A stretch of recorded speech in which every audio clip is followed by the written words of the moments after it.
విశ్రాంత ఐపీఎస్ అధికారి ఏబి వెంకటేశ్వరరావు గారు ఈ మధ్య కాలంలో ఆంధ్రప్రదేశ్ ముఖ్యమంత్రి వర్యులు చంద్రబాబు గారికి ఝలక్ ఇచ్చారని, ఆ ఝలక్ కారణంగానే ఇప్పుడు చంద్రబాబు గారు ఏబి వెంకటేశ్వరరావు గారికి నామినేటెడ్ పోస్ట్ ఇచ్చారు అనేటువంటి వార్తలు వస్తున్న నేపథ్యంలో ఈ అంశం మీద మనం పూర్తి స్థాయిలో విశ్లేషణ చేసుకుందాం. ప్రస్తుతం మనతో పాటున్నారు ప్రముఖ రాజకీయ విశ్లేషకులు, ప్రముఖ సీనియర్ జర్నలిస్ట్ సిఎస్ రావు గారు. సార్తో మాట్లాడు. సార్ నమస్తే. సార్ నమస్తే. ఈ మధ్య కాలంలో ఏబి వెంకటేశ్వరరావు గారు చంద్రబాబు గారికి ఒక జర్క్ ఇచ్చారని, ఆ జర్క్ ఇచ్చినటువంటి నేపథ్యంలోనే ఇప్పుడు చంద్రబాబు గారు ఏబి వెంకటేశ్వరరావు గారికి ఒక కీలక పదవిని అప్పజెప్పారు అనేటువంటి వార్తలు వస్తూ ఉన్నాయి. దీన్ని ఎలా చూడాలి సార్? ఇప్పుడు ఒకటి ఏబి వెంకటేశ్వర గారికి పదవి ఇచ్చారని అంటే సంతోషం. అయితే ఆయన తగినటువంటి పదవి వచ్చిందా, ఆయన క్యాపబిలిటీకి తగినటువంటి పదవి వచ్చిందా అనే దాని మీద ఇప్పుడు చర్చ జరుగుతుంది. ఇప్పుడు ఏం పదవి వచ్చింది? ఇప్పుడు తాజాగా అనౌన్స్ చేసిన దాని ప్రకారం Andhra Pradesh state police corporation housing corporation ఏదో ఉంది, ఆంధ్రప్రదేశ్ పోలీస్ హౌసింగ్ కార్పొరేషన్ చైర్మన్గా ఇచ్చారు. 2 సంవత్సరాల పాటు ఆయన ఈ పదవిలో కొనసాగుతారని చెప్పి తాజాగా అనౌన్స్ చేశారు. అయితే ఇక్కడ ఏబి వెంకటేశ్వరరావు గారు చేసినటువంటి పదవి యాక్చువల్గా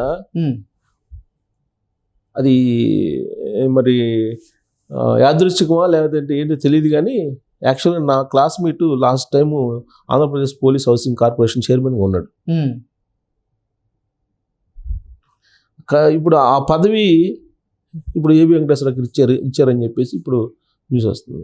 అంటే ఏబి వెంకటేశ్వరరావు గారి ప్రొఫైలు, మా క్లాస్మేట్ నా రూమ్మేట్ ప్రొఫైల్ రెండు చూస్తే ఏబి వెంకటేశ్వరరావు గారికి ఈ పదవి మరి సబబా అని అనిపిస్తుంది అనమాట నాకు. అంటే ఒక్కనొక సందర్భంలో ఆయన డీజీపీ అవుతారు. నేను నా ఫ్రెండ్ని కించపరచడం కాదు, తన ప్రొఫైల్ కూడా రాజకీయ నేపథ్యం ఉన్నటువంటి ప్రొఫైల్, కానీ ఈయన ఐపీఎస్ ప్రొఫైల్. ఈయన అంతకన్నా పెద్ద పదవులు, పెద్ద పదవి అంటే కీలకమైన పోస్ట్, పవర్ఫుల్ పోస్ట్ ఇచ్చినట్టయితే కనుక రాష్ట్రానికి, రాష్ట్ర ప్రజలకి ఎంతో కొంత మేలు జరిగి ఉండేదేమో అనేది నా అభిప్రాయం.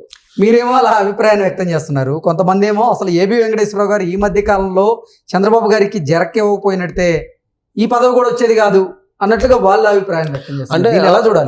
ఉంటుంది, ఎవరి అభిప్రాయం వాళ్ళకు ఉండొచ్చు, తప్పులేదు. ఎందుకంటే ఇటీవల కాలంలో ఒక ఆత్మీయ సమ్మేళనం జరిగింది, కాకతీయ ఆత్మీయ సమ్మేళనం ఏదో జరిగింది. దాంట్లో ఆయన పార్టిసిపేట్ చేశారు. పార్టిసిపేట్ చేసి ఆయన అన్నటువంటి ఒక మాట ఏంటంటే, కొన్ని పార్టీలు అధికారంలోకి వచ్చిన తర్వాత కమ్మ సామాజిక వర్గాన్ని టార్గెట్ చేశాయి, మరికొన్ని పార్టీలకి కమ్మ సామాజిక వర్గం మీద సానుభూతి ఉన్నప్పటికీ రకరకాల కారణాలతోటి ఓట్లు పోతాయేమో అనేటువంటి భయంతో న్యాయం చేయలేకపోతుంది ఆ కమ్యూనిటీకి అని చెప్పి ఆయన వ్యాఖ్య చేశారు. ఇక్కడ మనం ఎవరైతే ఆయనకి జర్క్ ఇచ్చాడు అందుకే పదవి వచ్చింది అని చెప్పి భావిస్తున్నారో వాళ్ళకి ఇక్కడ ఈ సెంటెన్స్ అండర్లైన్ చేసుకోవచ్చు. అంటే సానుభూతి చూపిస్తున్నటువంటి పార్టీలు ఏమున్నాయి? ఎక్సెప్ట్ వైఎస్ఆర్ కాంగ్రెస్ పార్టీ, మిగతా పార్టీలు అన్నీ కూడా సానుభూతి చూపించే పార్టీలే కమ్మ సామాజిక వర్గం అంటే. ఇక బై డిఫాల్ట్ కమ్మ సామాజిక వర్గానికి అత్యంత ప్రాధాన్యత ఇచ్చే పార్టీ ఏదైనా ఉందంటే తెలుగుదేశం పార్టీ అనేది అనుకుంటూ ఉంటారు, కానీ వాస్తవంగా అలాంటి సిచ్యువేషన్ లేదు. యాక్చువల్గా బీసీలకు సంబంధించినటువంటి పార్టీగా దానికి పేరుంది. బీసీలకు సంబంధించినటువంటి వెన్నుముక తెలుగుదేశం పార్టీ, బీసీల వెన్నుముక ఆ పార్టీకి అని అంటుంటారు. చాలా మంది కమ్మ సామాజిక వర్గం సంబంధించినటువంటి వాళ్ళు, తెలుగుదేశం పార్టీలో ఉన్నటువంటి వాళ్ళు నాతోటే షేర్ చేసుకున్నటువంటి అభిప్రాయం ఏంటంటే, ఈ పార్టీలో కన్నా వేరే పార్టీలో ఉంటే మంచి పదవులు వచ్చిండయి. ఈ పార్టీలో తెలుగుదేశం పార్టీలో కమ్మ సామాజిక వర్గం అనేది అంటరానిదిగా అయిపోయింది, ప్రాధాన్యత ఇవ్వట్లేదు. ఈ కష్టం ఏదో వేరే పార్టీలో పడితే ఈ పార్టీకి మంచి పొజిషన్ వచ్చింది అని షేర్ చేసుకున్నటువంటి వాళ్ళు కూడా ఉన్నారు. అంటే దానికి కారణం ఏంటంటే, ఆల్రెడీ ఫస్ట్ నుంచి కూడా కమ్మ సామాజిక వర్గానికి సంబంధించినటువంటి వాళ్ళే లీడ్ చేస్తున్నారు పార్టీని. అందువల్ల బై డిఫాల్ట్ అలాంటి అభిప్రాయం వచ్చింది, కానీ కమ్మ సామాజిక వర్గానికి మిగతా సామాజిక వర్గాల కంటే కూడా ప్రాధాన్యత వాస్తవంగా తక్కువ. అబ్జర్వ్ చేసుకుంటే కూడా నియామకాలు, సంస్థాగత నియామకాల్లో కానీ, మంత్రివర్గంలో కానీ, లేదా ఇతరత్ర కార్పొరేషన్ పదవిలో నామినేటెడ్ పోస్టుల విషయంలో కానీ, ఎక్కడ చూసినా కానీ బీసీలకే అధిక ప్రాధాన్యత ఉంటుంది మొదటి నుంచి, తొలి నుంచి కూడా తెలుగుదేశం పార్టీకి. అందుకే కమ్మ సామాజిక బహుశా నేను అనుకుంటాం ఆ యాంగిల్లో కమ్మ సామాజిక వర్గం మీద సానుభూతి ఉన్నప్పటికీ ఒకవేళ వాళ్ళకి ప్రాధాన్యత ఇస్తే ఓట్లు పోతాయేమో అనే భయం కొన్ని పార్టీలకు ఉన్నాయని చెప్పి ఆయన ఏదైతే వ్యాఖ్య చేశారో అది బహుశా నేను అనుకుంటాం తెలుగుదేశం పార్టీ గురించే అని ఉంటారు. అందుకే ఇప్పుడు కొంతమంది ఒక జర్క్ ఇచ్చారు అందుకే పదవి వచ్చిందని చెప్పి అనుకోవటంలో మనం తప్పులేదు అనుకోవాలి. ఆ విధంగా భావించేవాళ్ళు. ఇప్పుడు మనం ఏదైనా ఒక మాట మాట్లాడితే రకరకాలుగా భావించే వాళ్ళు ఉంటారు. కరెక్ట్ అని భావించే వాళ్ళు ఉంటారు, లేదు తప్పు అని భావించేటువంటి వాళ్ళు ఉంటారు, అసలు ఇతనికి అవగాహన లేదు అని చెప్పి భావించేటువంటి వాళ్ళు ఉంటారు. ఇది సమాజంలో సహజం. ఇది భిన్నాభిప్రాయాలు అనేది సహజం. బహుశా నేను అనుకోవటం ఏబి వెంకటేశ్వరరావు గారు ఆత్మీయ సమ్మేళనంలో మాట్లాడినటువంటి వ్యాఖ్యల్ని ఆ విధంగా తీసుకొని ఉండొచ్చు. ఇంకోటి ఏంటంటే ఆ విధమైన వ్యాఖ్యలు చేసిన 2వ వారమే ఇప్పుడు పోస్ట్ అనౌన్స్ కావటం. ఆంధ్రప్రదేశ్ పోలీస్ హౌసింగ్ కార్పొరేషన్ చైర్మన్గా ఆయన 2 ఏళ్ల పాటు నియమిస్తూ ఇచ్చినటువంటి నియామకం ఏదైతే ఉందో అది ఆ వ్యాఖ్యలు చేసిన నెక్స్ట్ వీకే రావడం అనేది కాకతాళీయం అయి ఉండొచ్చు. కాకతాళీయం అని మనం అనుకుంటున్నాం. కానీ ఎవరైతే ఆ విధంగా భావిస్తున్నారో సెకండ్ యాంగిల్లో వాళ్ళకి ఇదొక ఆధారంగా అనుకోవచ్చు. దాన్ని కూడా మనం తప్పట్లేం. సో కాబట్టి సరే కారణం ఏదైనప్పటికీ ఆయనకైతే పదవి ఇచ్చారు. ఆయన పదవి ఇవ్వాల్సిన వాళ్ళే. కారణం ఏంటంటే ఆయన చేసినటువంటి పోరాటం ఇద్దరండి. జగన్మోహన్ రెడ్డి గారిని ధైర్యంగా ఎదుర్కొన్నటువంటి వాళ్ళు ఎవరు? ఒకళ్ళు రఘురామకృష్ణరాజు గారు 2010 నుంచి 2024 వరకు, 2 ఏబి వెంకటేశ్వరరావు గారు. వీళ్ళిద్దరూ ఫైట్ చేసినట్టు జగన్మోహన్ రెడ్డి గారి మీద బహుశా మరొకరు ధైర్యంగా పోటీ చేసి ఉండరేమో. అంటే తెలుగుదేశం పార్టీ అధినాయకుడు చంద్రబాబు నాయుడు గారు, లోకేష్ గారు వీళ్ళు ఫైట్ చేయలేదా అంటే రాజకీయ పార్టీలు ఉండేదే ఫైట్ చేయడానికి. కానీ వీళ్ళు అలా కాదు కదా. ఈయన ఐపీఎస్, పైగా ఈయన చెయ్యనటువంటి తప్పుకి ఈయన శిక్షణ అనుభవించాల్సి వచ్చింది. పైగా ఆయన క్లీన్ చిట్ ఉన్నటువంటి ఐపీఎస్ ఆఫీసర్ ఆయన మీద బురజల్లారు. ఇజ్రాయెల్ నుంచి ఏదో పరికరాలు కొనుక్కొచ్చారు, దానికి బిల్స్ లేవు, అవినీతి అక్రమాలకు పాల్పడ్డాడు, ఇలాంటి ఆరోపణలన్నీ వేస్తే ఆయన సస్పెండ్ చేశారు. అసలు సస్పెండ్ చేసినటువంటి 9 రోజులు ఎందుకు సస్పెండ్ చేసేవని అడిగితే సమాధానం కూడా చెప్పలేదు. పైగా 5 సంవత్సరాల పాటు ఆయన్ని సస్పెన్షన్లో ఉంచారు. ఐపీఎస్ ఆఫీసర్ 5 సంవత్సరాల పాటు సస్పెన్షన్లో ఉంచారు అని అంటే ఏ స్థాయిలో కక్ష కట్టి ఉంటారు ఆయన మీద. ఆయన ఏం చేశారు? న్యాయాన్ని నమ్ముకున్నారు, న్యాయస్థానాలను నమ్ముకున్నారు, చట్టాన్ని నమ్ముకున్నారు, ఫైట్ చేశారు, గెలిచారు. జగన్మోహన్ రెడ్డి మీద గెలిచాడు.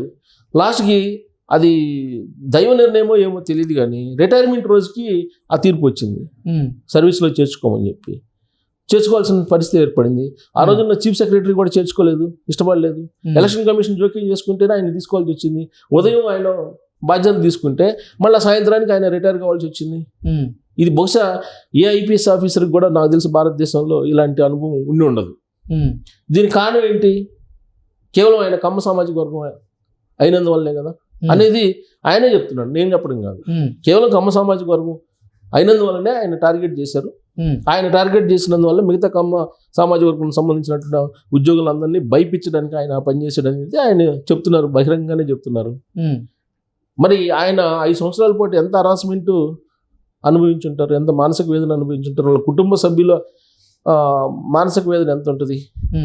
మరి ఇన్ని రకాల బాధలు అనుభవించిన ఏబి వెంకటేశ్వరరావు గారికి కూటమి ప్రభుత్వం వచ్చిన తర్వాత ఏం న్యాయం జరిగింది అని అంటే తాజాగా ఒక వారం నుంచి జరిగినటువంటి పరిణామాలు తీసుకుంటే ఆయనకి సర్వీస్ని రెగ్యులర్ చేశారు, కోల్పోయినటువంటి సర్వీస్ని రెగ్యులరైజ్ చేశారు.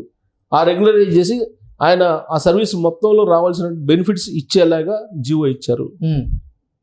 ఇది ఒక బెనిఫిట్. 2 ఇప్పుడు నామినేటెడ్ పోస్ట్ వచ్చింది. అయితే ఇక్కడ నామినేటెడ్ పోస్ట్ యాక్చువల్గా ఎక్స్పెక్ట్ చేసిందంటే పోలీస్ అథారిటీ సెల్ అనేది ఒకటి ఉంటుంది, ఆంధ్రప్రదేశ్ పోలీస్ అథారిటీ సెల్, అలాగే తెలంగాణ పోలీస్ అథారిటీ సెల్ ఉంటుంది. ఇది ఆయనకు కనుక ఇస్తే ఈ ఐపీఎస్లు కానీ లేదంటే ఇతరత్ర సివిల్ సర్వెంట్లు కానీ ఎవరైతే అక్రమాలు అవినీతికి పాల్పడతారో వాళ్ళ మీద కంప్లైంట్ చేస్తే కనుక ఇమీడియట్గా చర్యలు తీసుకునే అథారిటీ సెల్ అది. అలాంటిది Andhra Pradesh police authority cell chairman అలాంటిది కనుక ఇచ్చినట్టయితే అది పవర్ఫుల్ ఉండేది. అది ఇవ్వబోతున్నారు అనేది అప్పట్లో జరిగినటువంటి ఒక చర్చ.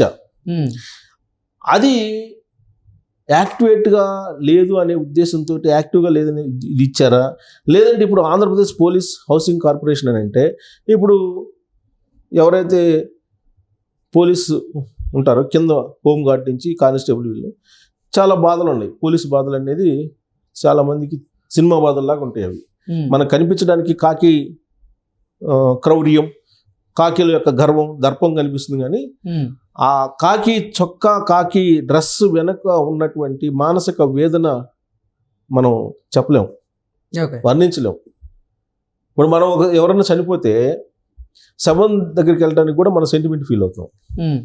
పోయించిన తర్వాత స్నానం చేసి గందరగోళం చేస్తాం. కానీ పోలీసులు అట్టు కాదు కదా. ఎవరైనా రోడ్డు ప్రమాదంలో చనిపోతే ఆ శవాల దగ్గర కాపలా ఉండాలి ఇల్లు. పోస్ట్ మార్టం జరుగుతుంటే అక్కడికి వెళ్ళాలి, శవాగారానికి వెళ్ళాలి. మరి వాళ్ళ సేవని మనం తక్కువ చేయలేం కదా అసలు. ఇప్పుడు మనం జనరల్గా చనిపోయిన ఇంటికి వెళ్ళడానికే మనం సెంటిమెంట్ ఫీల్ అవుతుంటాం. మరి అలాంటిది వాళ్ళు శవాల దగ్గరికి, అనాథ శవాల దగ్గరికి, ఇంకా రకరకాలు ఉన్నాయి వాళ్ళు చేసే సేవ. మరి అలాంటి వాళ్ళందరినీ ఆదుకోవడానికి బహుశా మానవీయ కోణం నుంచి ఆలోచించి చంద్రబాబు నాయుడు గారు పోలీస్ హౌసింగ్ కార్పొరేషన్ చైర్మన్ పదవి ఏబి వెంకటేశ్వరరావు గారికి ఇస్తే వాళ్ళకి ఉండడానికి ఇల్లు, తినడానికి తిండి, లేదా కొంచెం ఆహ్లాదకరంగా ఉండటానికి ఆహ్లాదకరమైన వాతావరణం కల్పించేలాగా ఈ హౌసింగ్ స్కీమ్ని ఇంప్లిమెంట్ చేస్తారు అనే ఉద్దేశంతో బహుశా ఇచ్చుంటారేమో. సేవా దృక్పథంతో ఆలోచించి, మానవీయ కోణం నుంచి ఆలోచించి. బట్ ఆయన ఏ పదవి ఇచ్చినా దానికి న్యాయం చేస్తారు, దాంట్లో డౌట్ లేదు. పదవికే వన్నీ తీసుకొచ్చేటువంటి స్టామినా ఉన్నటువంటి పోలీస్ ఆఫీసర్, దాంట్లో ఎలాంటి డౌట్ పడాల్సిన అవసరం లేదు కూడా. కాకపోతే ఎందుకంటే మెరుగైనటువంటి పదవి ఇస్తే ప్రభుత్వానికే పేరు వస్తుంది. మళ్ళీ 2029 ఎన్నికల్లో గెలవడానికి సమర్థులైనటువంటి వాళ్ళని ప్రోత్సహిస్తూ ఉంటే కనుక ప్రభుత్వానికి మంచి పేరు వస్తుంది. అల్టిమేట్గా మళ్ళీ అధికారంలోకి వచ్చి చంద్రబాబు నాయుడు గారు మళ్ళీ ముఖ్యమంత్రి అయితే ఆయనే. కాబట్టి ఏ వెంకటేశ్వర గారికి ఈ పదవి వచ్చిందని అంటే ఓకే, కానీ ఇంకా మంచితో ఇస్తే బాగుండేది అనేది ఒక అభిప్రాయం ఆయన అభిమానుల్లో ఉంది. నా వ్యక్తిగతంగా కూడా ఇంకా కొంచెం పవర్ఫుల్ పోస్ట్ ఇస్తే బాగుండేది అనేది కూడా ఉంది. మన ఎనీహౌ ఆయన ఆత్మీయ సమ్మేళనంలో అన్నటువంటి వ్యాఖ్యలు కంటిన్యూషన్లో సర్వీస్ కంటిన్యూ కావడం, సర్వీస్ని రెగ్యులర్ చేయటం, దానికి సంబంధించి బెనిఫిట్స్ ఇవ్వడం, తర్వాత నామినేటెడ్ పోస్ట్ ఇవన్నీ కూడా చూస్తే కనుక ఎవరైతే ఒక జర్కిస్తే ఇవన్నీ వచ్చినాయి అనుకుంటున్నారో వాళ్ళని కూడా మనం కాదన్నాం.